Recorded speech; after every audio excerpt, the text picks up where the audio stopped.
Then press start. I can be on camera while you fix it. I already.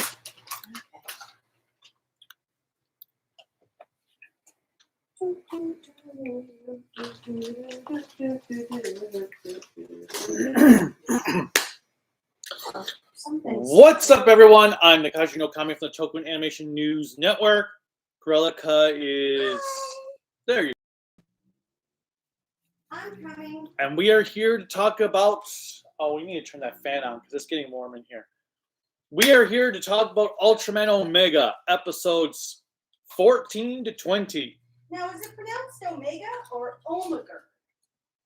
I don't know if people can hear you with how far away you are. Because remember, the Yeti doesn't work anymore, so I can't use that. Okay, I'm coming. Hopefully you all had a good Thanksgiving. If you're American. Well, obviously, if they're American. No. Otherwise, hopefully you had a good rest of your week. If you're not. You Here. said fan, right? Yes. I'm going to fix my hair.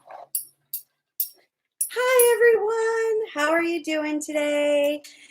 Happy Sunday. I can't believe that it's the end of December and it's the end of December. End of November and the beginning of December tomorrow. Oh, do you want to make sure our audio's working? Yeah, well, I'm assuming somebody would have said something if they couldn't hear us, but I will check. Because that would be bad. Yeah, it'd be like. Yes, everybody's can hear us. Oh, really? Oh, Yes. And today's episode is brought to you by the most ridiculous book I found. God is disappointed in you. And honestly, you don't have to read it if you're not a religious person, or you can even just take a look at it, even if you are a religious person, because it does a lot of caricatures to make fun of Christianity. So I picked it up because I always liked reading random things, and I can't leave a bookstore without having a book. It's kind of an illness of mine. I feel like it's a requirement of a bibliophile to always have books. So I should not let you in Barnes & Noble then.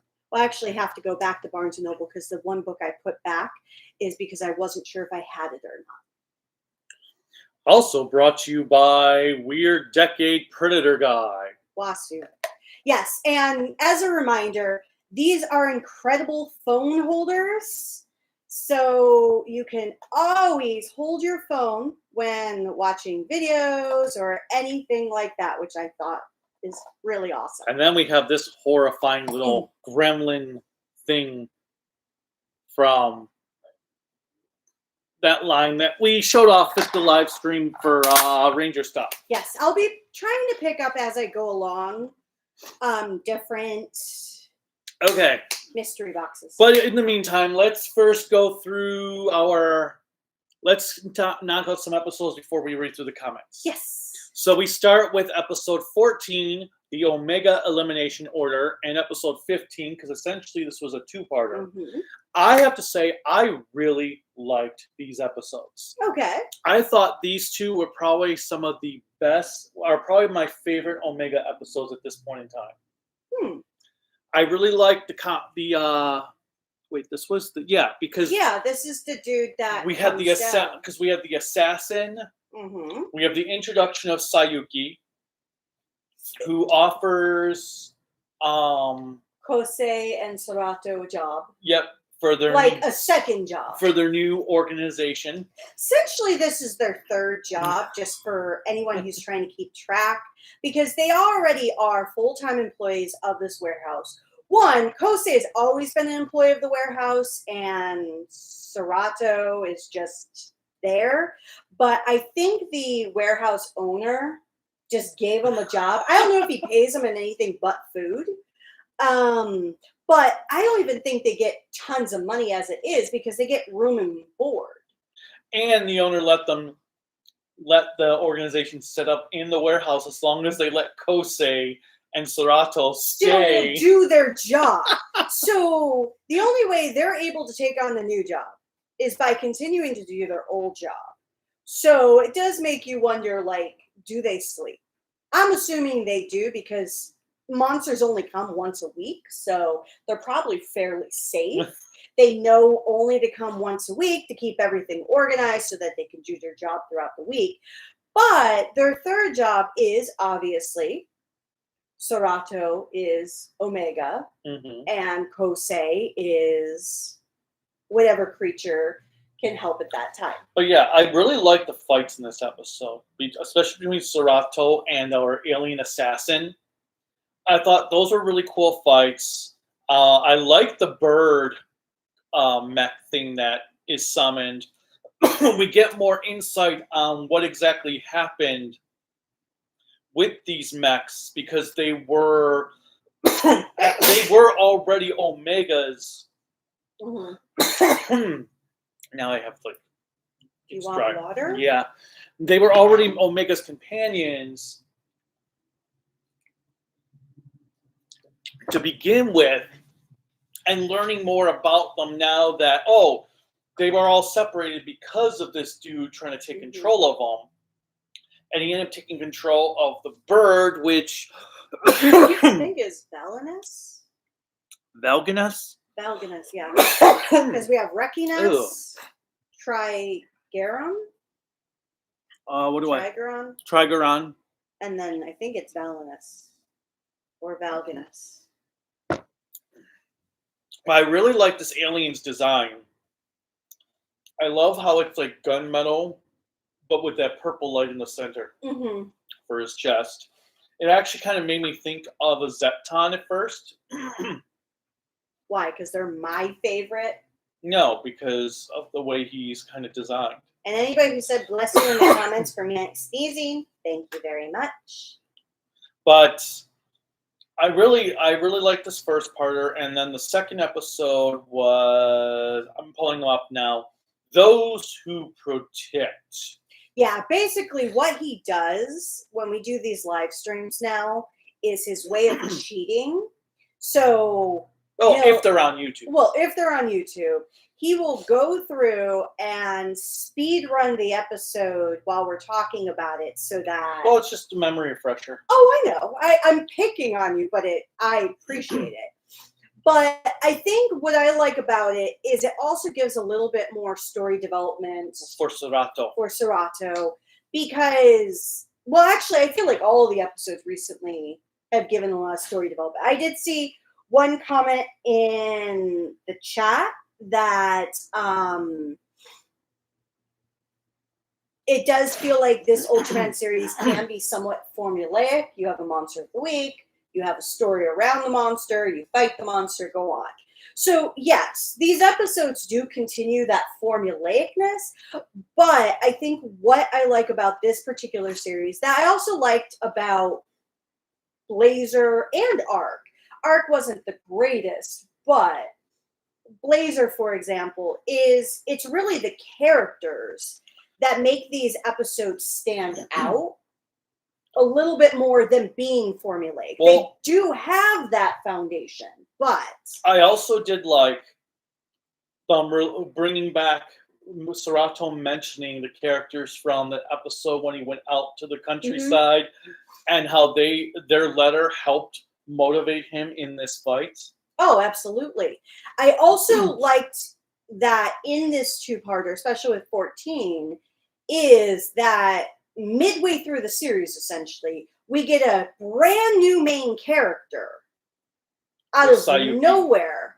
And she's kind of like what I feel that Blazer's actor was, Hart, in Blazer is that she's that older character that's able to kind of connect different audiences, because Kosei is like his early 20s, like 22, 23, and then Serato in human form, not as an Ultra, is closer to 30. Yeah. Which is what Ayu is. And then she's 51. And so you you have an older cast compared to even just previously with Arc, where even though they were in their early 20s, Arc's actor looked like he was still 16. I know he was older than that, but he had a very youthful face. So I did like this. And I also like the fact that we finally get, I think it's this episode or the next one, we actually now have him called Ultraman because of Sayuki. Yeah, Or Sayuki. because they were calling him Ultraman apparently at their organization, and then he's like, "Oh, well then I'm Ultraman Omega." Which it's weird because in this universe, it's not that Ultraman doesn't exist. It's just that they've not had a name for it because they've not had a name for kaiju or anything like that. But yeah, I really liked this two-parter. I thought I think this was also the first one to have an alien threat. Because if I recall, Yes. everything beforehand was all terrestrial monsters. and this was the first true alien threat, which I liked a lot. I really hope that this has an impact on how the finale itself. Well, I feel like after this two-parter, we get another alien. Well, also we had what you call it? Oh my god, I'm trying to think of what I was going to say now. But we did get the new form for Omega, which I like that a lot. I really like the design of Valganus. I really need to verify. Somebody put it in the comments or no? I have it written down. Valganus. Yeah, Valganus. I really like his design. I love the what you call it, the grill that's over his face, and then I love the Ultra form of Omega with the armor that covers his chest with the trident. Well, I actually think it's probably the prettiest of the three. And one thing that I like that we get later on is that we actually have somebody who organizes the differences amongst their personalities. Actually, yeah, see? But I also feel like you get a little bit more bonding between, Kosei and Serato, because they do have to work together. I am waiting to see what the consequence is for Kosei, because you see, not so much in this episode, but you see even further, him consistently having pain from doing stuff, almost like in his chest. So I almost wonder if... Oh, for Kosei? Kosei, yeah. If he could be mortally impacted. Or it's just absorbing his energies or something. But yeah, I liked those two episodes a lot, as I said. Trying to think if there's anything else in those episodes that showed up that I really liked. Oh, we did talk about one of the things for the regular human impacts is that some of the actors who are playing just day players for episode 16, yeah, the KSCT. I can't remember what the acronyms actually, how it's pronounced. I think it's like Kaiju Special. No, I know what it means. I don't know how it's pronounced. Like if it was kicks or something like that. But we had the beginning of episode 16, which, as I was saying, is the KSCT Special Task Unit. This couple is walking, and they see a monster, and they're screaming. No, the guy. The girl, she's at least holding it in a little bit more. No, their screaming was so needlessly overacted. Well, yeah, the guy when he's like, "Aah!" When he starts moving his head. Like, oh my god. That was horrible. Like, really? But we also did get a new version of the opening theme with them having Well, obviously Sayuki. Sayuki's in there, and there's some new It's spots. Sayuki. Sayuki. Is it SAI? No, Sayuki. Sayuki. Sayuki. Sayuki. Okay, it sounded like you said Sayuki. But I was like, that's a television show. we also get a brand new new closing song. That's a little bit more metal, which I like. I don't think you like it. I don't know.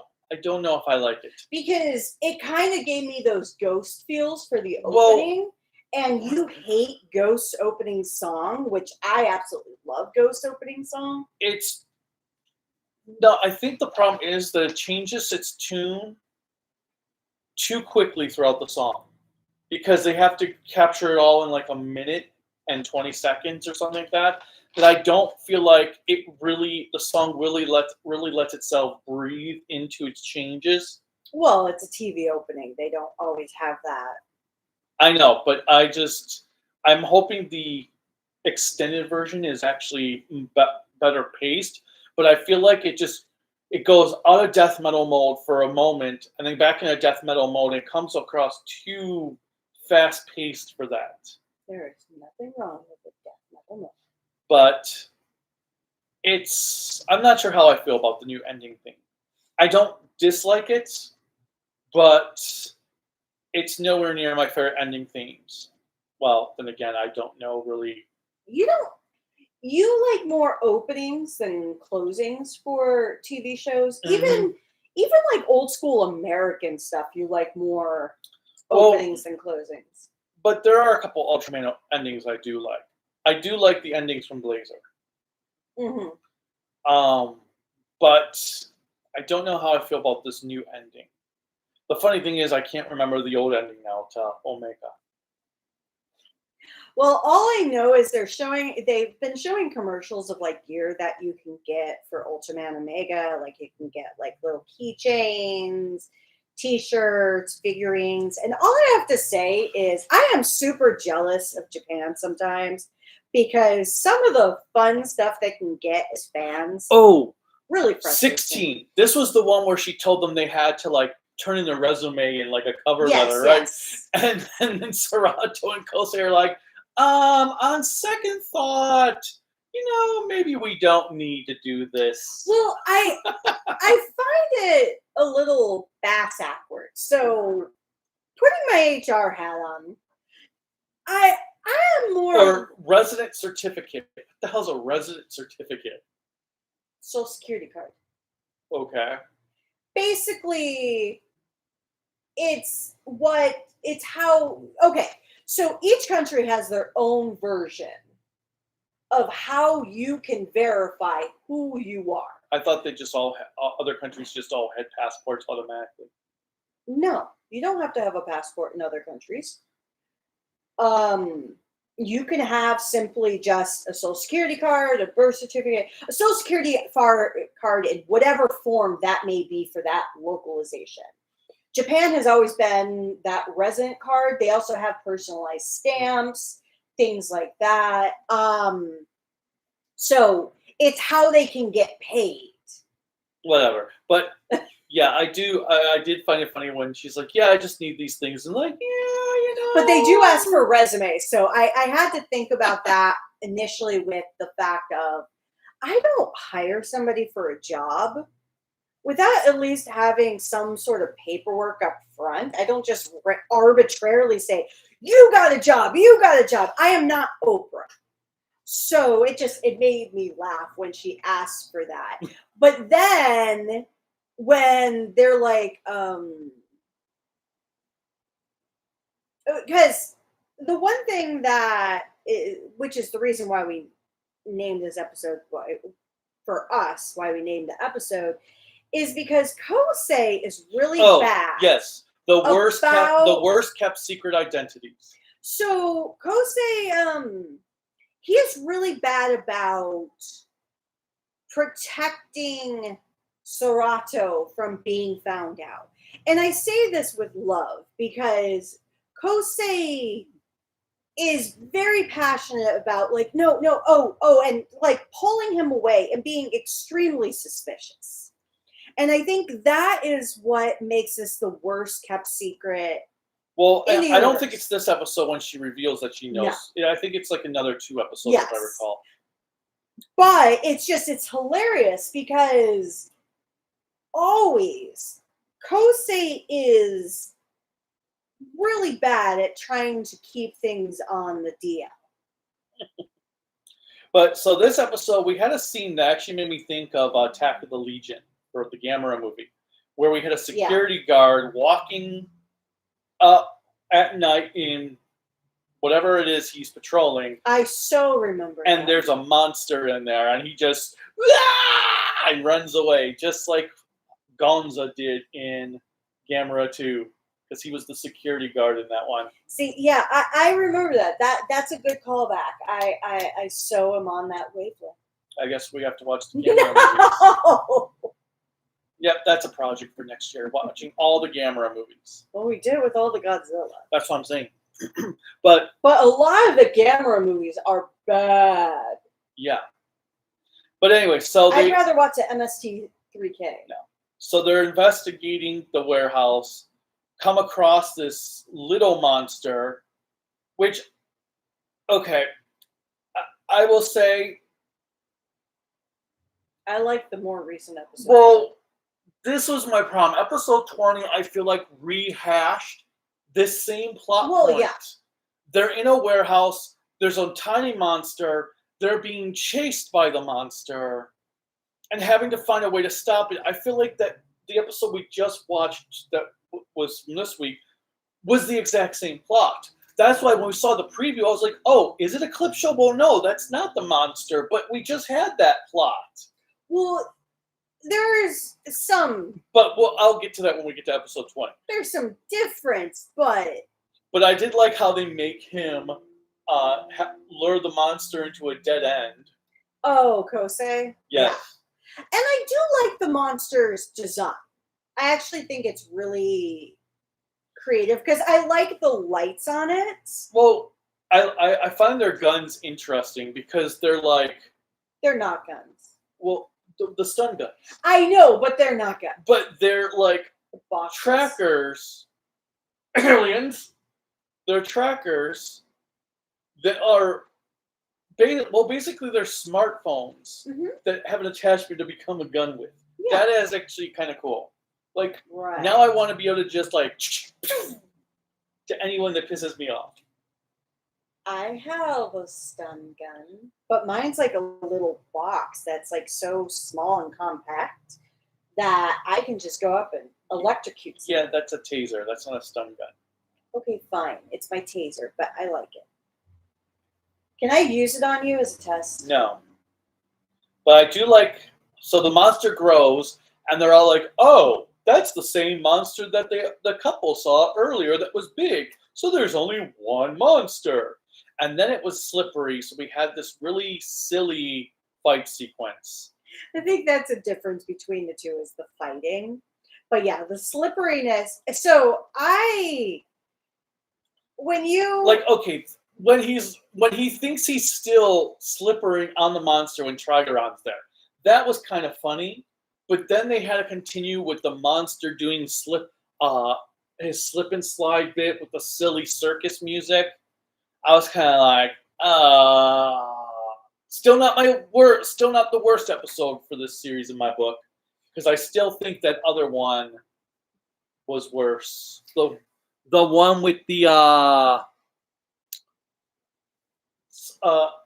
dead kaiju. I think, okay, so my only problem with the slipperiness is you can hear all these moist sounds, and I hate those types of sounds. But I did like some of the effects work when it was sliding in Trigerion and Omega. Say it's a proton pack. I like that. Thank you. Don't cross the streams. And Kubernetes leaving because they said bye-bye. Okay. Well, we'll get. I was figuring after this episode we'll cover comments. But him getting tossed in the water was kind of cool. Was this the one where she actually calls Kosei up to use his things, or was that the next one? Next one. No, I think that was for the two. Oh, no. It is probably the next one because it's the zombie one. Mm-hmm. When she discovers wind will. Yes. That's right. Yeah. So it's the next one. I think yes. Because I like the zombie episode. Yeah, that was a good episode. So going to the comments real quick. But as I was saying, I don't really like the fight on that episode. So I will say to people in here, and now I know why Kubernetes said bye-bye, because it's late for them. Anthony Sarkis, hello. Kubernetes, hello and good night. Because they said midnight greetings. Also, here to stay in my country is several episodes behind, and they're unable to find Omega in English sub or dub. They seem to be region locked. That sucks, but that seems to be the case these days for a lot of things. Yep. Then we have Ricardo, who says hello. Yo. And hi. Then we have, as Kubernetes said, based on the very few episodes they've watched, that's how they felt was formulaic. That's why I referenced that. Ricardo asked how Omega is for the two of us. So far, I'll say I'm enjoying it. I like it more than Arc. Yeah, I will say it's not my favorite Ultra series by far, but I do enjoy what they're doing because I feel like they're in their experimental. I also think it's helping that we're binging chunks of episodes. Yeah, not doing it one by one by one. Yes. And then we have Kubernetes saying have fun. Ricardo, I'm enjoying it. It's been pretty interesting show. I will agree with that. Definitely been an interesting show. They've had a lot of great characters. Interesting developments. I like the whole concept of a show that had never had monster or alien attacks before. So this is all new to the world. Mm-hmm. So we're getting to see the teams being developed as the show is progressing. Well, yeah, and they're not looking at our Ultra as like the end-all be-all. They're actually having to figure out, okay, this could not be a permanent thing, or he could leave at any point. And if I recall, one of these episodes, they said, I think it was the one with the assassin, that at a certain point during his battle with the being on the moon was when all the monsters around the world just suddenly woke up, where they just started seeing where they found all these wake-up calls, essentially, from whatever happened in space the day when Omega crashed onto Earth. So I like that. And Kubernetes, great question. Which god in particular? So God is disappointed in you, admittedly, is... Whichever god you want it to be. Well, it's based on the Old and New Testament, so... Yahweh, Jehovah. I say it's whichever one you want. However, I am technically Wiccan, so and I have a lot of gods and goddesses I believe in and powers. So I just like this because I was raised Roman Catholic, so I like reading ridiculous things. But I also what's it call me? It means God. Now bow. But I also enjoy looking at different ways to enjoy religion without having to go to the fighting aspect, as you've experienced with your first Catholic funeral. I don't think you ever want to go to a Catholic funeral again, because we only went to the first half of it. Just think, if you went to the whole... Okay, whatever. Okay, for me, Anthony, Omega hasn't been doing anything for me, and I think it's a massive step down from Arc. And that's fair, because... See, I think it's a step off from Arc. But Arc, I felt, was a major step down, major fumble compared to Blazer. But at the same time, I did enjoy Arc, and I thought Arc had a lot of interesting elements, especially for the fact that the main character... He became Arc after he was rescued. so sealed in one soul, so to speak. And his power-ups were based on childhood imagination. I thought that was a very clever way of doing it. I know you didn't necessarily like it all the time, but I thought Arc was really clever. I will say I personally like Omega a little bit more because of the maturity aspect and storytelling, but Arc I thought was a fantastic show. So I could see where people may not like Omega because it's doing storytelling in a different perspective. Arc also came out when I was really feeling Ultraman burnout. So yes. There was also that where, and the other problem I'm also thinking is because we were watching Taiga at that time, and we kept mixing up what was Arc, what was Taiga. Yes. So that to me also said to me, Arc is not that memorable of a show when I keep mixing it up with another show I'm watching. But I also think you didn't give it its fair shot because you were doing so many Ultra stuff for Mill Creek. You didn't give it the fair shot it deserved compared to what you did with Blazer or you're doing with this. That is possible. So I mean, at some point I'll end up rewatching Arc when I get the Blu-ray, which I guess I need to get soon because it didn't go on sale for Black Friday, and obviously I'm not getting a review copy. And yes, our Wasu figure or Wasa figure for the phone holder is Decado. Decado. And we have Double. Yes, Double is in my office because I use that for my phone. I actually need to put that in the bedroom to put my phone when I'm going to bed. Because I have 3 phone holders. I have Decade, Double, and then I actually have a coffin-shaped phone holder.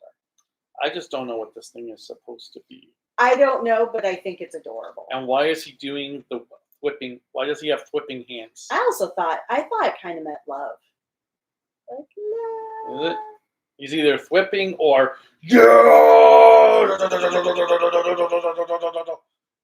metal is like this, devil horns. But yeah, he's whipping off the audience. But yeah. Now I want to agreed that 14 and 15 were good. Anthony says, off topic, but I want to let you know last night I watched Dario Argento's Phenomena with Donald Pleasance. So Phenomena is actually a movie I want him to watch. It's an incredible Dario Argento horror movie. I'm actually a huge fan of Argento and Argento stylings. You're hit or miss on Argento. Yes, but that one I'd probably watch in English because I would want Donald Pleasance's actual voice, not whoever dubs it. In Italiano? Yes. Even though everyone else we dub. No. It's so weird how not everybody is dubbed. It's so weird how it works. That's his frustration with Argento is because we watch Demons. Well, I don't think that was Argento. No, it's Argento styling though. Because there's a few we've watched. I just don't get how it works because it seems to be out of sync no matter which language you watch the audio in. That's because not everybody's speaking the same language. It's so confusing to me. That's why I was like, if it was filmed in Italy, they should all be speaking Italian. But they're not all Italian actors and actresses. Some right, so France. Why? It's just weird to me. But anyway, what's our next comment? I am pulling it up. Because, let's see. Argento, one of the best things for me is the bond between Serato and Kosei, and it's very strong through the series. Let's see. Hold on. I got it back up. Sit back. We're at mobile. Oh, Mobile C or Mobile C. I just say, I know it's Mobile C. Hey, hi, Kaiju and Cruellica, your thoughts on Omega so far? As we've been sharing, I really enjoy it. I don't have complaints, but then again, I don't think I've had many complaints about the series for any of the Ultra series since Trigger and Decker. I can't believe that the series is almost down to 5 episodes. Star Wars fan, hello. You. And if I'm Ultraman Omega, then where's Ultraman Alpha? I wondered that too. Why don't we have an Ultraman Alpha, an Ultraman Beta, Ultraman Gamma? Because then people will complain that Ultraman Zero's back in the show. But Zero's not part of any of those. Lame. I'm just making a comment that Ultraman Alpha, because he's the Alpha. Oh. He's the modern Ultraman Alpha. Just like how in the Showa era, 7 was the Alpha. Are people sick of 7? Well, they're sick of 0. Why 0? Isn't 0 7's son? Yes, because he's been in everything. So is 7. But anyway. Okay. And Omega A. Wareru Messiah Nari. Wahaha! I probably pronounced that. Wareru Messiah Nari. Well, I know what Messiah is. ZZ Dark, that's the meme. Hello, ZZ. Yes, hello. I did get news that Sentai isn't gone forever. It's taking approximately a 10-year hiatus. Yes. Yes, that's what the news is. And that's kind of what I think mean, you were trying to tell everybody as well, as it's not gone forever. It's ending in its traditional sense. Well, if it's gone for about 10 years, that kind of says it's taking a break similar to, I don't know, Kamen Rider. Mm-hmm. You feel like when he told me this earlier today, I was like, oh my God, he is going to be on this whole I told you so moment. Because he tried telling people it's not gone forever. But it's concluding in the traditional sense.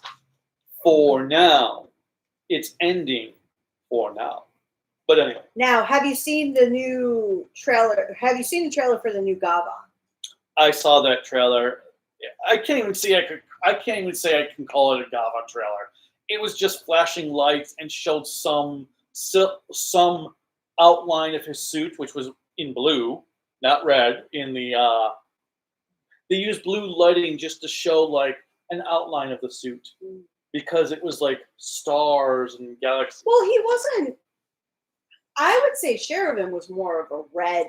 Well, yes, but spaceship. we're not gonna get into that. What do you mean? Did you get in an argument with somebody over that? I'm not. Are you getting banned from Twitter again? No. I'm not. No, I'm just saying that it's a whole new Gavan. Okay, I'm not worried about the color. Let's see how it plays off in the show. He probably, for all we know, he's a silver Gavan who goes to an isekai world, gets isekai'd by a space truck, and then is given a red suit in this new world. All you're making me think is that we almost had an isekai moment in our most recent episode of Zets. But moving on. Basically, Omega is the modern day Ultraman Zerth, minus the goofy, lighthearted nature. Mm-hmm. I like Omega so much better. Zerth? The one that transforms using a toothbrush. Similar design. He transforms using a toothbrush. Yes. Don't. I reviewed them. You clearly don't remember my reviews, and that's a good thing. Because they weren't very good. Then you have to do a new review. I just reviewed it like last year or 2 years ago. Then, okay. Omega's openings, it sounds a lot like John d'Arc's Romance. If you know the song's rhythm, you know. Oh, Kaiju, you might want to hear Jean d'Arc's Romance. I was going to say, who? But anyway, go on. Super Sentai is eating good. That's from Aromaja. Hi, Aromalja. And ZZ Dark says, Kosei is really like Kagami Arata, to be honest, but if Kagami isn't good at keeping secrets. Yes. just say it's a proton pack. I've mentioned that. Kubernetes went to bed, which makes sense because it's late. ZZ Dark says, so the world getting to see monsters and a monster team being made. So Omega's a deconstruction in a sense. Okay, makes sense considering the genus are taking their time. Well, no, I like that ZZ Dark, or ZZ the Dark. I didn't think about it, but yeah, it kind of is like a deconstruction. Because most of the Ultra series we do see, there is a kaiju-related team. Mm-hmm. And so we're watching it kind of... Even if they're not the main characters. No, but there is a team, and then you have... Now here, you're seeing how it's all built together. Because even the one series where there wasn't a team until like a year later, I'm thinking of the one series that had the Ultra, whose grandfather, I think it was a pastry shop owner. Huh? Where they were 3 people, 2 guys and a girl, and they joined this unit. For which series? Ultraman. Yeah, which? It was a modern one. I think it was Decker. A pastry shop owner? Or sweet shop or something. Food related. The Ultra was an idiot guy. Sweet idiot, but an idiot. Never mind. I'm drawing a blank. Not to mention Yuma Kakarot, as I call him, was a monster survivor or war survivor in the eyes of a child, I feel. Does anyone think Yuma's way too adorable to be the main hero?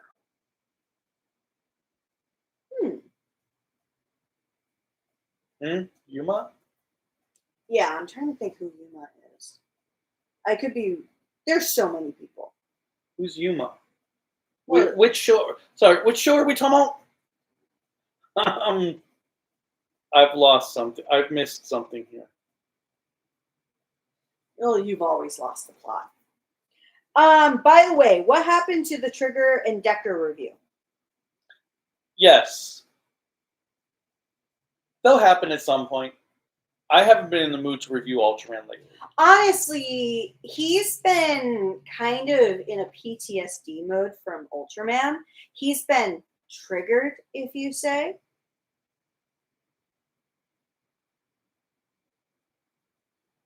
Wah, wah, wah. Okay, did you give up due to the questionable quality of it?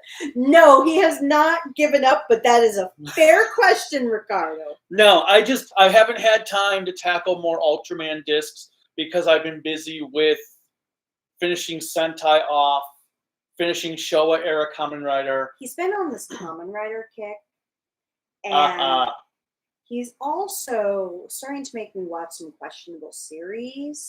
Like we just finished O Ranger. And questionable?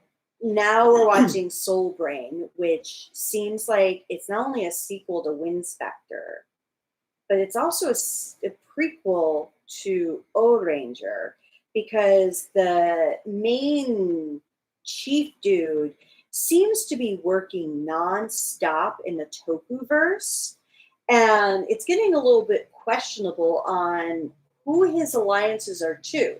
Is it to the police force, or is it to the Chojinshi or Choriki? Choriki. So I'm a little concerned about the chief guy because he has not aged in any of the shows I've seen him in. He's the same age.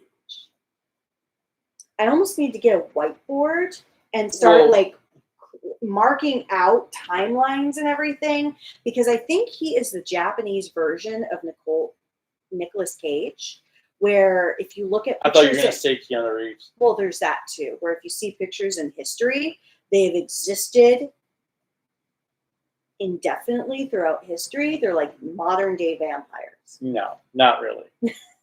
But yes, they've been kind of questionable. But my focus has been finishing Showa era Kamen Rider and getting Sentai done this year. And doing Metal Heroes. Yes, because those are getting official releases. And even though the Ultramans have official releases, I have reviewed so many Ultraman in the last few years. I'm just like, ugh. Oh, he was tempted to say we're not watching Omega. And not only was he tempted there, he was also tempted on saying, oh, we're not going to do live streams on it. And I had to bully him into it. And bully I did. All right. About the Messiah comment I made, that was from Omega Zero from Mega Man Zero. That was his trademark line. I'm sensing that Omega seems to be a clone according to those illusion. Oh, I get the whole clone thing. Now, I think it's going to tie into that time traveling monster we just had. That Omega traveled through time.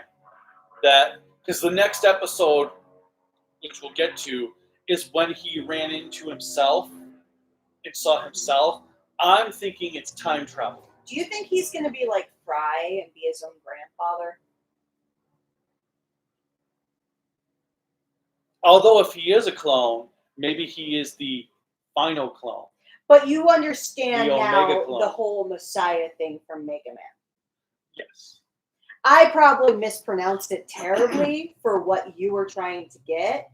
Because I have PTSD from Mega Man. I have only played the Battle Network games, but he has played so many of those games and has yelled and screamed at them. I actually need to record them sometimes so I can put them online. That I have PTSD from being in the house when he's playing Mega Man. Let's see. Ricardo says, I'll put the new Ultra shows this way. Blazer is the Gaia of the Reiwa era. Arc is Return of Ultraman, and Omega is Ultra 7. Oh. Well, I actually thought Omega was Ultra 7, to be honest. Well, because I said that when we got the little capsule type monsters. Mm-hmm. So Kamen Rider 64 has joined and says, hello. Ricardo says, I say Blazer is the true new generation Gaia due to it's a complete separate and different show from its predecessors. I'll see it even does a better job in being a new Gaia than the two previous series. Let's see. And then ZZ, the doc, says Cruellica is Decker. Yeah, he is really an idiot. Thank you. I thought it was possibly Decker. For what? The idiot Ultra. Let me see your phone. Not right now. He was really tall. No. I know what you mean. I'm just trying to think what you meant by pastries. Because I thought his grandfather. Oh yeah, Yuma is Arc. That's right. Yuma was Arc. All right. Kamen Rider 64 says, "Guy kind of Toku series. Do you want to see in Project Red?" Let's see. And actually, Ricardo had to go. Bye, Ricardo. Now I will say for Project Red, and thank you, ZZ of the Dark, for at least confirming what I was talking about. And Yuma, thank you for mentioning his name for Arc, because I was like, I know the name, I don't know what we're talking. But for Project Red, the type of series I would like to see is actually something more of a modern take, because we've had a couple of battle royale type series. I would like to see from Project Red a series where it actually kind of flips it on the axis and actually has the main rider be female.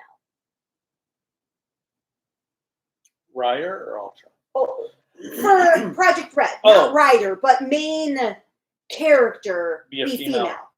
And she is the one that we see powered up the first time.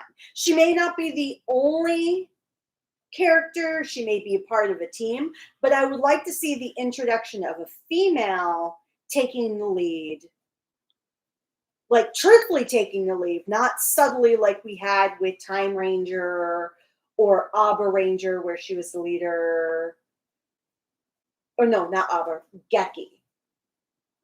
I would like to see it where it's legitimately stated the female is in the lead. Not for anything... like what Kaku Ranger did. Yeah, not anything feminist-wise, but just to kind of see a different perspective. But, all right. I just want to see Project Red try new things and don't follow a set formula. That's all I have. I have at this I don't think I want it too episodic. I would like to have a story. Story driven. All right, so let's go to 17. So, 18. episode 17, Snow Blossoms. Oh, good. This episode I really liked. I liked the fact that we had the humans were the ones to kill a kaiju, only not realizing there was some sort of mold in their weapons, and it ends up creating basically a clicker version of this monster. You kept on going about clickers the entire time. But I liked... Well, and because of the mold is actually because of some of the artifacts they had found through excavations that they had taken to help build their weapons. Well, I like when she says that we can't always rely on Ultraman to save us. Yeah. We have to start defending our own planet. I liked how Sarato's like, oh, that's actually kind of cool of you to say that. But I also like when Sayuki calls the military guy, and she's like, what did you put on that missile? He's like, well, how did you know about the missile? But I really like the zombie-type creature. I like how it keeps evolving as the episode progresses, and it wants to expand on the wants to take more dead kaiju and expand its... Well, it's a parasite. I like that because, one, you don't really see that in Ultraman. I don't think I've ever seen an Ultraman episode where you had a parasitic entity, be it a mold, bacteria, or whatever, take over it and really use the body. Because the one also thing that you see in the episode, it's subtle, but you see a slight decay of the corpse it's using. So it wasn't saying that we can't have Ultraman help us. It was really to say we need to figure out ways that we can do this, since we don't know if we can rely on him forever. And this is where we get the... Well, we have Sarato and Sayuki go out to investigate. And I did like, well, at some point, Sarato has to go, transforms, flies off, and Sayuki is not even fazed by it. No! Because you're like, that's really when you're like, okay, she knows for sure. And then she discovers wind is what will and so she calls Kosei and says, use the bird one that controls wind. And he's like, okay, and doesn't even think anything about her saying that to them. After, because she tries subtly to do this, because Kosei has no hesitation about doing this in front of Ayu, because Ayu knows. And I love how during our last live stream, we talk about the fact that Ayu knows, but just doesn't want them to tell her because plausible deniability. And now we have... where Sayuki straight up knows as well. But yeah, then we had the scene of Sarato running into another version of himself. Like I said, I think it's going to deal with time travel. Because that's why I think the time-traveling monster was meant to signify, is that, who knows, maybe Omega was from the future or something and got sent back in time in the first place. Well, and if you look at Sarato's outfit of the other one, it's similar to where he started in the series. Because then we also have the mystery of the child Sarato from the Ghost Hunters type episode with on the mountain. Yep. So I really am curious to see where if all this deals with time. Maybe and also that he's referenced as some type of guardian Oni in that for a village. I'm wondering also if, again, playing with time, he gets sent back in time to fight a monster in that period, and he goes back, and that's where his because he's like, I don't think I was ever there. Well, maybe it also hasn't happened yet. Well, and that's entirely possible because while seeing different things, and this is where I like how they're using the formula, but at the same time they're adding little snippets onto it. Because for this one, for example, it shows that while Kosei and Serato are smart in their planning for fighting, they're very tunnel visioned. And I like how we actually talk about tunnel vision in a later episode, because that's a problem there. And then I also like in this where at the end of the episode, Sayuki says we have the Kaiju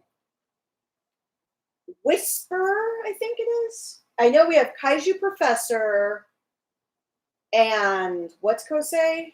Oh, I think it might be Kaiju. Oh, yeah, you three are so reckless. Oh, yeah.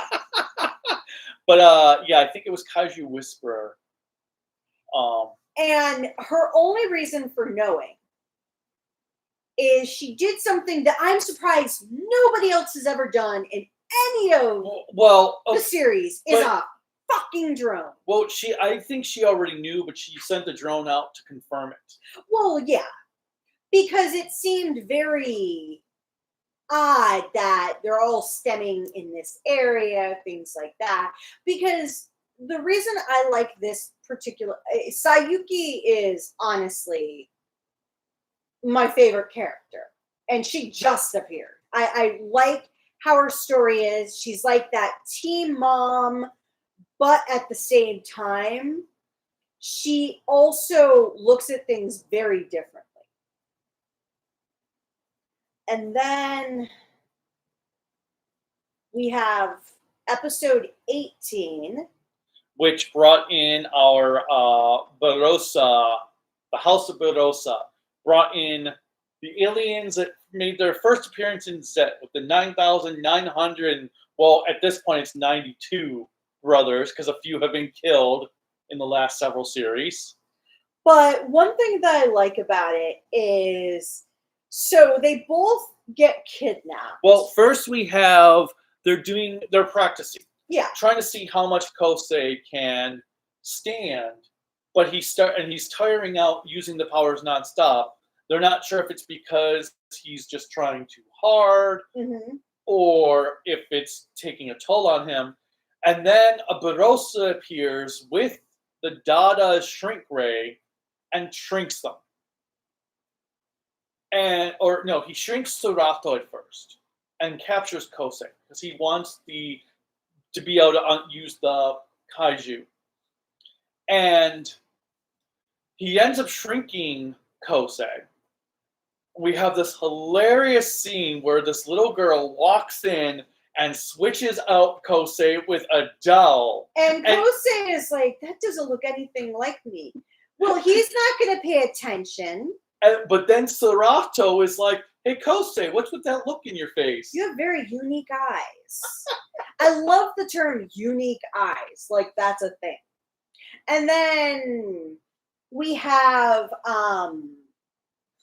Kosei being turned into like a Barbie doll of sorts. Yes, because the little girl, who is revealed to also be a Barossa, was spying on the Earth, seeing this medieval kingdom, not knowing that by the time she got to Earth, a couple hundred years have passed. Well, somebody mentioned that in an alien video I was watching, is that based on how light travels and how you go further, like from here to Jupiter, it's 45 minutes. Because the distance, not literally 45 minutes, but the light reflecting back to us is 45 minutes. Anything that's happened at Jupiter that we see has already long since happened. There's nothing you can change. Well, same with Mars. Well, yeah. Mars is significantly closer too, and that's always interesting. So when you think about the fact of any alien species, that depending on their advancedness, just like us, if they do see anything on Earth, they could be seeing us still in the Stone Age because of how light travels. So it was funny to have it for this, even her saying, I saw this medieval kingdom, and when I came here, everybody's so different. It's like, well, that's how it works. It's just like going in the time zones. Anytime we go to Colorado again, we're going to be going in the past. Ooh, But, dun, dun, dun, dun. so Ayu and Sayuki both see that they have disappeared. So Sayuki uses our Proton Pack, because I am so stealing that. I am going to use that Proton Pack. And looks for them, finds them in this random warehouse, because apparently they made their space area a warehouse on them. And first finds Serato with the girl. No, Kosei with the girl. Yeah, I was going to say, Kosei's with the girl. And she knocks him out of the thing. When did your face become so unique? That's what it was. Yes. And then knocks him out of the tube. So you get to see this like Honey, I Shrunk the Kids moment where he's running around between their legs as the two girls are fighting against each other. Yes, I actually really liked the way that was shot. Mm-hmm. I really like with the really tiny Kosei. And then when Kosei is like, you need to make me full size again. And the only way to do that is using the Dada gun. Yeah, they had a Dada gun and the translator from, oh my god, they even say in the episode who the translator's from. Yeah, which she's wearing around her waist. Zorab. Alien Zorab. Yeah. But then as they're fighting, the mother shows up and's like, hey, get back here, and takes them away. Well, I think the funniest line for that is like, you see Kosei on the ground and you see Ayu kind of going to stand in front of him, and the mother says, look at how he is protecting her. He is trying to protect his girlfriend. And Ayu is like, what? And Kosei is like, I don't think they understand gender. Yeah. Oh, now I did like them using the Barosa's club against him. So Trigeron disappears, and the club bounces off the ground and hits him right in the face. And then Valganus electrifies it as he's holding it up. And it's like... Well, and then you also have at the end, Mother and the two children bring sweets. And Serato is so excited that he trades the sweets to Kosei for a pillow shaped like a mushroom and runs away from everybody saying, you can't eat these. These aren't safe for you. Even though they're like, what does that mean? And then you just see the ending of them running around the room. Yeah, it's interesting that they actually continued the episode in the end credits for a moment. And where he's just like, no, you can't eat these. Here, you eat these. I'm going to enjoy these myself. They're totally not good for me. Yeah. That was a pretty fun episode. And then episode 19 is Chasing the Starlight. Which, this was the one with the kid who gets ditched by his friends because he wants to do toy photography. Oh my god. All I thought is, you're doing your toy photography wrong. Because all the shit this kid was doing, and you're like, when they're about to pour paint into the water, and he's like, yeah, it's for explosion effect. I was like, where the fuck are you not doing all of this? Because I don't do that stuff. That would be beyond awesome. Have like random explosions. Where the hell is this toy photography? I demand better toy photography from you. Then you go do it yourself. I don't know how to do that shit. But we have this little jewel that apparently feeds on human emotions. And I really like the monster in this episode. Mhm. I thought the monster had a really cool design because he didn't really have hands. No. He just had horns and then feet. And I did like some of the camera angles, especially when they're first being attacked and the kids trying to take pictures from that perfect angle, so you see everything from their point of view for a lot of the fight. Oh yeah, no. Which But- reminded me of something you. But I do like this monster design. I love the pseudo piping he has on the Mhm. back of him. And I like how they talk about the whole tunnel vision aspect. And it gets everybody out of their minds too, of like, because a lot of the episode is taken from a tunnel vision perspective. Because a lot of the camera angling of the kid doing the toy photography, just a lot of their random shots, and then them using chicken on a plate for an explosion. Well, and then shining the light to illuminate part of the explosion, which is what I do with some of my lights.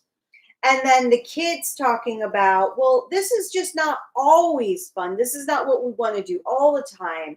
And I was thinking about that age where kids like doing what they want to do, but they want diversity. It's even as adults, because sometimes our group to you is like, honey, we love Toku. Can we do something other than Toku? Yeah.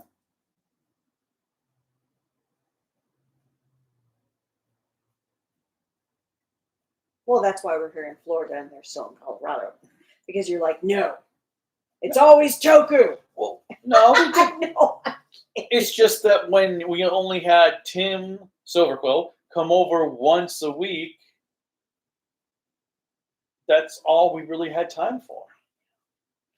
But I did like this episode because I also liked how it focused, one, a little bit on the history of tokusatsu, of doing those special effects and the creativity of it. I also liked how it was a little bit more of a Kosei episode, even though it didn't appear that way. With him meeting his former Friend, former classmate. sports buddy, classmate that clearly has the most boring job ever, since he's all dressed in a suit and tie and everything, and is like, oh, but I like how they kind of reminisce about. Well, and it ties in nicely with the kid's story, Mm-hmm. which I really like. That it ties into that. That you don't have to have regrets about what you're doing, but you need to be willing to make changes, but don't have regrets on what you're doing and still continue doing it if you love it. But sometimes you have to make sacrifices or even make compromises to continue doing what you love alongside doing other things. But yeah, so that was a pretty good episode. I really liked the way it was done. It's pretty short and sweet in its narrative. It's one of very the simple. few episodes that revolve around a child character that I felt like worked. That didn't feel like it really got well, dumb. and it didn't dumb down the story even for those child characters either. Yeah. So I like that a lot. Now, this episode is it really starts with the narrative of how do you trap. Beyond Time. Well, it's called Beyond Time, but how do you trap something? Yeah, a mousetrap essentially, and Kosei's explaining to Serato, and Serato's like, what? Well, I think he feels that it's inhumane, so to speak. Which, having lived close to an area, I think the one house I showed you on Selkirk, where it was by the train tracks and all those fields and everything, and we had tons of mice. And we put the old-fashioned mouse traps. Yeah. We had mice when we first moved into that place. And I will say there were many times that it felt so inhumane because some of those mouse traps, when it caught a mouse, it was not like they were mutilated sometimes based on how it snapped. So looking at it just the way it works. Yes, but that's when we got cats and found ways to scare the mice in more humane, or apparently with a cat, sacrificial ways. But I understand where Serato is coming from, because he's looking at it from, isn't this cruel, versus it's trying to stop a threat. Because sadly, mice do carry diseases and other things that could affect things that are going on, even if it's not intentional. So this is almost like playing a live game of Mousetrap. And yes, just as we said before, this episode really is, well, except for the time travel aspect, and well, there's some other things that are different. They go through a warehouse and they're looking for a monster in a warehouse, and they start getting chased by this monster, or they start chasing it also. And I really did feel like, wait a minute, didn't we just have this plot a few episodes ago? Because it really did feel like the same plot. Now, granted, it does have the time travel aspect, which I did like. I did like when Kosei, and then later when they go together, as they're traveling through the time portal, essentially. Oh, you were like, dude. Yep, it was totally Doctor Who. That was cool. Although, is it just me, or does it seem like the commercial breaks are getting... It's been shorter time before commercial breaks lately. I feel like we'll have like 2-3 minutes of show, then a commercial break. Because I felt like this episode had a commercial break that just occurred very abruptly out of nowhere, that I thought the commercial was actually part of the episode. Now, to be fair, we're not talking about YouTube commercials, because I pay the subscription for that, for commercial-free. No, I'm talking about the actual Ultraman commercial. I just wanted to make sure we clarify, because I don't know how many actual commercial breaks for YouTube are sprinkled in. But yes, the first commercial break is very early on. Yeah, it felt like it just came too soon. Yeah, so I will agree with that. But and I will say, frustratingly for YouTube, the commercial breaks on YouTube, if from what I remember prior to getting this paid account, is that they don't always sync up the Ultraman. No, because sometimes you have a YouTube commercial break, and then you have the Ultraman commercial break. That'll be like 2 minutes later, it feels like. But I did like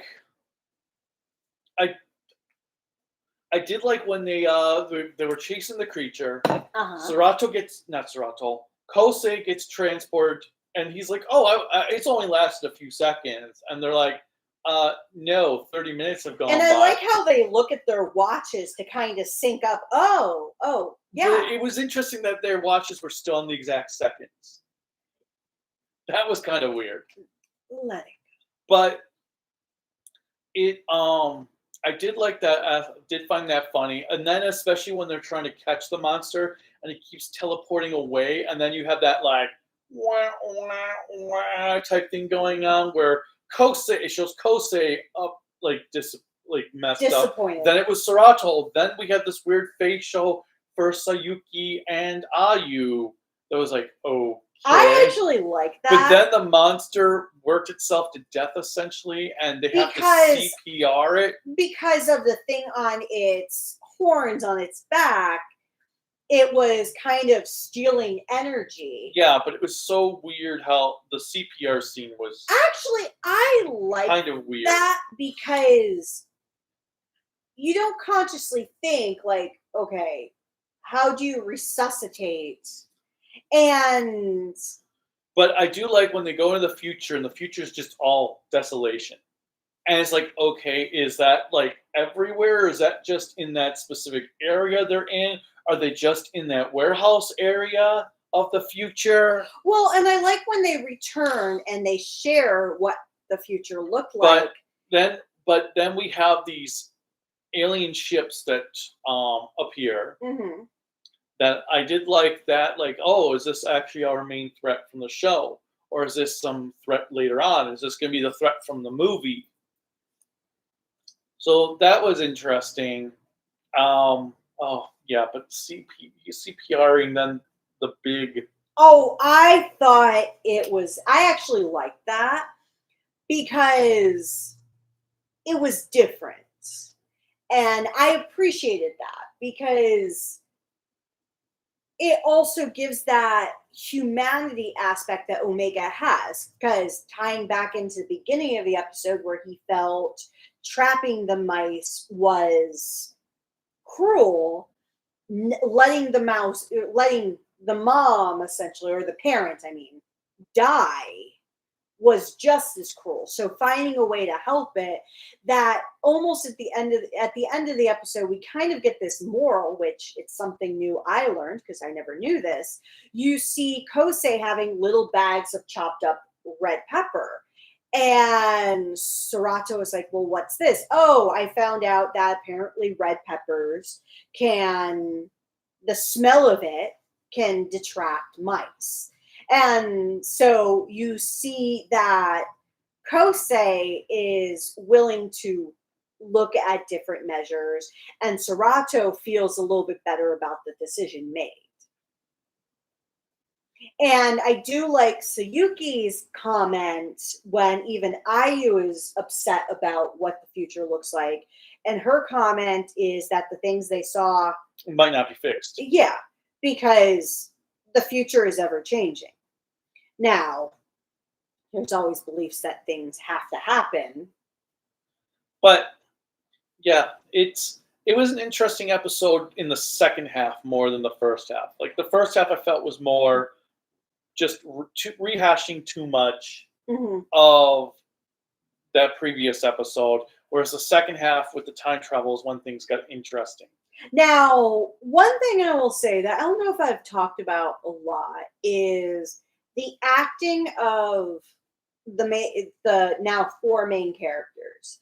I will say the acting has been really incredible. I have a lot of respect for how they've all done their respective roles as actors, because you have Serato, who's supposed to be incredibly naive presenting and cheerful in somewhat like an idiot savant type way at times, and the actor does that really well.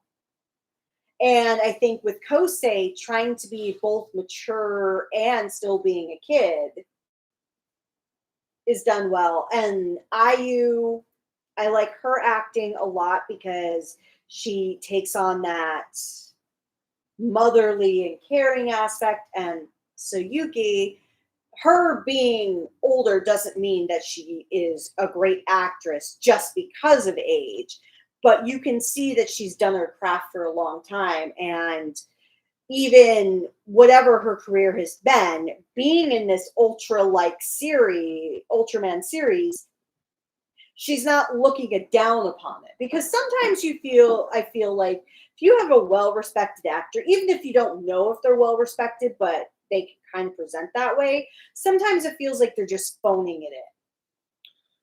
Although, so one thing I was thinking about that we haven't actually had, we hadn't any radio shows in the background in the last several episodes. But we get one. Yeah, actually, you're right. We haven't. We have not had any of those radio reports pop up in these last batch of episodes, from what I recall. Now, our next episode that they have a preview for, all I know is the guy looks like, dresses like Kiryu Kazuma with the wig, because he's got a I know gray suit and a pinkish purple shirt. I was like, whoa, when did Kiryu's in Ultraman Omega? Kiryu is my favorite. All right, so what do we have in our comments before we sum up our last thoughts for this batch of episodes? So, speaking of time, this is from ZZ the Dark. I like how you say ZZ the Dark, because I am now thinking of ZZ Top, because I love that band. Speaking of time travel, those spiky thingies in the latest episode might have been the Genis from the future. That's what I was figuring. So does that mean humanity failed and the villains won? That would be kind of cool in a way. But I'm still calling Yuma Kakarot, though, or Yumarot, because he loves making those clueless faces Goku loves making when he's clueless. Actually, I never thought about that, but you're right. That means I will think of what would be the Krillin of the series of arc? I'd like to see a new B Fighter series. That's from Kamen Rider 64. That would be kind of cool. B Fighter, I've not seen. B Fighter Kabuto, I've seen apparently. You've seen a couple episodes. The current Ultra series started to gain momentum during the Reiwa period since Mabius, the show starting from Ginga till all the way to Taiga were hit and miss. Because what was the first Reiwa? Was it Blazer? Ginga. Oh, Reiwa? Yeah. Zet. Or no. Taiga was the first Reiwa era. Because Taiga kicked off the Reiwa era because it started 2 months after. Because you had Zet, which happened during COVID. Then Trigger, Decker, Blazer, Arc, and now Omega. Okay. So is there going to be a new Ultraman series trademark soon? Probably. There should be. Even if Tsuyuki is one of the good guys, there are times I'm very hesitant to trust her. I 1000% agree. Because there are times that humans with skills can turn on the heroes at the drop of a hat. I actually do agree with that because the things she seems to know... She does have her own agenda. I don't think it's necessarily for evil, though. We didn't see any Barossa siblings in Blazer and Arc. Right, but we did have them in, I think it was Trigger or Decker. Barossa Zagon ought to be lucky he ain't dealing with, I'm assuming these are different. Oh, they're the organizations. Oh, okay. From Ultraman. Thank you. I was like, I think I know what those are. So like Night Raiders, ZAT, UNA. Yeah, because Night Raiders was from Nexus. XIO. They'll kill Zagon without hesitation. That's Ultraman Gaia, X, Taro, Ultra Great, and Nexus. Thank you. I've watched a lot of the series. Like, he knows them all better than I do. That's why I'll hand him the phone, like, translate. That horn monster with the dream crystal does remind me of Anosilius from Gridman, to be honest, considering it's about dreams. Imagine the superhero time block between Kamen Rider Zets and Space Sheriff Galvan Infinity. I'm actually looking forward to the possibilities of having, as I shared... On Tokushoutsu. Yeah. Superhero time on Tokushoutsu. Yeah. And so those spiked ships, does that mean Genesis has evolved since then and has wiped out humanity? I also thought in the previous preview of episode 20, Omega was seeing wreckingness on the ground. The blue one looks the same. I could see how you could, depending on angling, it could look like Wreckiness. Or Wreckness, or however they pronounce it. And Cruellica, what are your favorite Argento films? And Taiga was aired in 2019. Yes. Reiwa didn't start. Yes, Reiwa started May of 2019. It did? Yes. Oh. The Reiwa Emperor took over it was either May 1st or April 30th. I forget which. So Argento films, now I look at them in different... Or April 19th. Something. I look at them in two different phases. I look at actual Argento and then Argento-esque from like Bava or anybody else. But I like Deep Red, Suspiria, Demons, the first Demons is Brava, not Argento. I know. The first one. No, it was Brava. Oh, yeah, it was Brava. Yes, you're right. You're right. I was about to go grab the case. Dawn of the Dead, which is an Argento / Romero. Well, there's an Argento cut. Yes, but he had a lot of influence to work when he was working with Romero on it. I'm trying to think of his more modern ones that I've seen. But the hard part about Argento is there's so much mixture with other directors who have done Argento work that use his influence. But I would say my favorite is actually Deep Red. For people who don't know Argento, he is one of the inspirations for horror stylings in the 70s and 80s. Same thing with Giallo, Romero-isms, and you even have Carpenter, who people are taking a lot of his isms. Same thing with Craven. But Argento was the Italian version. Yes. All right, what's the next? That was pretty much it from what I've seen. Let me see. Is that really it? Oh, Deep Red is my favorite, and I prefer his over Giallo's, and his Giallo's over his supernatural stuff. Yes. All right. So one thing actually I want to mention about one theory I have about Zetz on Nox's costume. Yes. You know he's got a horn that's kind of like right here in the forehead? Uh-huh. I'm at betting that when he becomes good, that goes up so you can see his full bug eyes. Because they're like halfway covering his bug eyes for Zetz. Or for whatever his form is in Zetz. But anyway. I was going to say that hasn't just... I'm just saying because it put it on there. Yeah. But so Ultraman Omega, I like these episodes a lot. I can't say there was anything I hated. I will say, like I said, episodes 14 and 15 are my favorite so far of the series. I am looking forward to seeing where the rest of the show goes. I know that there is a special episode coming up soon. I just hope it's not in the middle of the final story arc like they did for Arc, which I also think ruined Arc a bit for me, was because we had this clip show right dead in the middle of this big battle that was happening. Well, that was the hard part because it lost some of its groove due to having that clip show special episode. We're in the middle of like a fight or something. Then we had a week off for Christmas. Then you had the special episode. And then the final two episodes where it was like, what?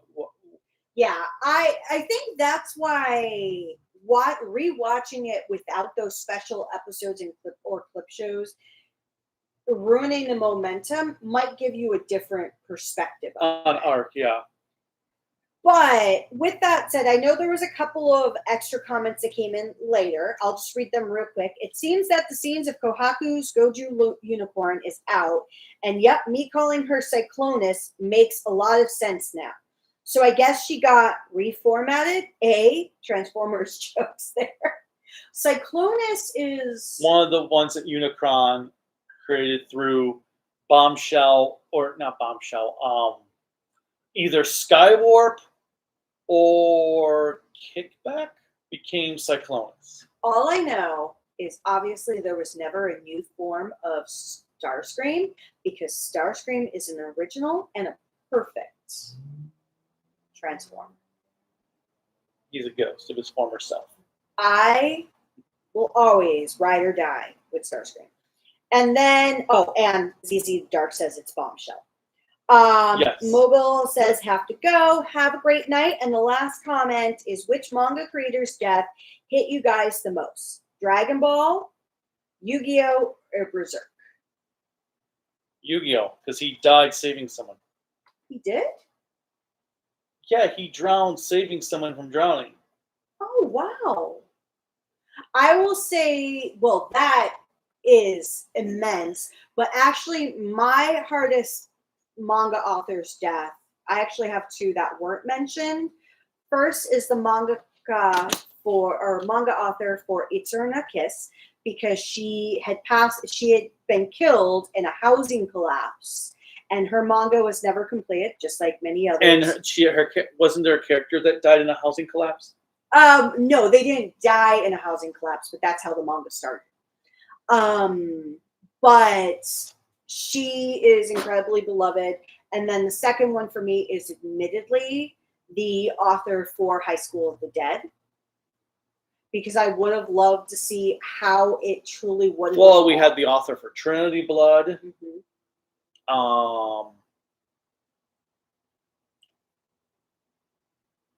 I forgot the other one. But I will say Akira Toriyama, that was hard, but he was up there in age. He was older, not like Takahashi, who wasn't. But I not to say that Berserk's author deserved to die either. Kentaro, because that was a hard one too. But I will say there's a lot that passed away. I'm just waiting, sadly, for the news we get sometime that Hunter's author will pass. Because he's sick. Mm-hmm. And I think the one that will hurt the world the most, though, if the series is not complete, if he were to pass. Oda? Yes. Speaking of One Piece, they just announced that Joy Boy's actor or actress for the one of the flashback story arcs is going to be the lady who actually played Luffy in the OVA that they had made to sell a One Piece series. Sweet! That's so cool. Yeah. So Joy Boy is going to have a different voice? Well, Joy Boy is a different character from Luffy. Oh. But his voice actress is going to be the lady who played Luffy in the pilot OVA for One Piece before they actually did the series. Does that mean that in America then they could use the voice actor who played Luffy in the 4Kids dub for Joy Boy? Oh God! Because that would be awesome. My guilty pleasure could be back. That actually would be hilarious if they did that. Yes, I so am down for that. But I know there's a lot. The last comment that's here is there's the author of Alive, the next evolution, but the real stars of the creation were Adachi Toka, because those two went on to make Noragami. There's a lot of people who have passed, and it's always very sad. I don't mean to sound so terribly as I say, oh, it's very sad, but no, there's a lot of people who have passed, and we just have to remember their works and support them as much as we can. But with that said, everyone, have a great rest of your weekend. And for anybody in the future, click like, subscribe, the bell notification, whatever else YouTube is clicking on support. You can support us on Patreon and Bluesky at tokuaannetwork, Facebook, Instagram, Discord at Kaiju no Kami, and the website is creativitybydesign@lc.com. And that's pretty much all we've got. There's also some GoFundMes in the link in the description below, one for health purposes and one to help the channel survive another 10 years. And until next time, bye. Adios, adieu, sayonara. End stream.